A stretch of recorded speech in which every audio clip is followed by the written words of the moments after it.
Quand nous écoutons la conférence de presse du MSM la semaine dernière, carrément le MSM se jette dans le bras du MMM. Quand je peux casse d'ici la tête Paul Béranger, donc nous trouvons la situation comique, grotesque ou alors pathétique. Et de l'autre côté, nous trouvons MMM dans sa façon d'agir, il pose une question bien ciblée au gouvernement, ciblée sur certaines personnes.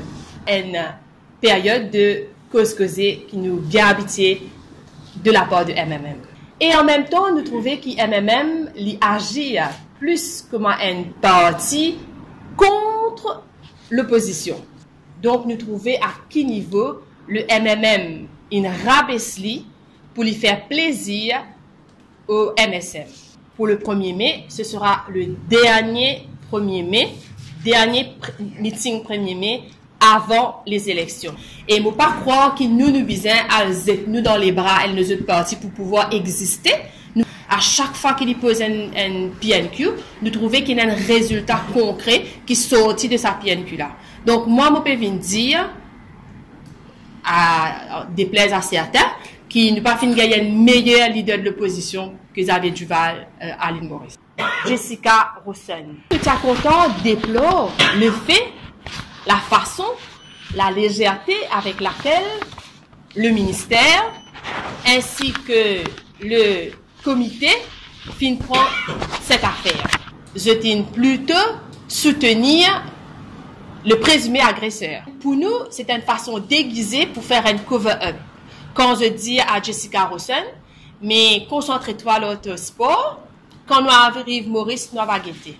Quand cette affaire est éclatée, jusqu'à ce jour, le retour du présumé agresseur à Maurice nous déplore la façon que les autorités gèrent la situation. Finina, un nouveau développement dans l'affaire Medpoint. Acting PAS, M. Jairaj Oru, fin déposé devant la cour et il fin dire qu'il finit la pression qui fin exercée par l'ancienne ministre Maya Hanumanji pour favoriser la clinique Medpoint. Sa déclaration-là nous dit que la police a ouvert une enquête.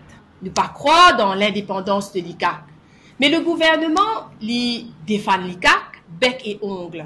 Donc, puisque le gouvernement lui met l'armée dans du fait pour l'ICAC, lui dit que l'ICAC peut travailler en toute indépendance, donc là, dans le cas de l'affaire Medpoint, l'ICAC est capable de réouvrir l'enquête. C'est une question politique qui peut dominer l'agenda du gouvernement. L'économie est reléguée au second plan. PNA, ministre des Finances, à plein temps dans ce pays-là. Et il y a un chef de parti, il y a un premier ministre qui passe sur les temps, faire du firefighting politique. La stratégie économique de ce gouvernement, une sous-traitée avec le secteur privé à travers l'Economic Development Board, qui est toujours en formation, qui jusqu'à maintenant PNA CEO. Ça en est là, il est clair qu'il nous pas pour arriver le taux de croissance de 4%. Économiquement, le gouvernement peut naviguer à vue d'œil.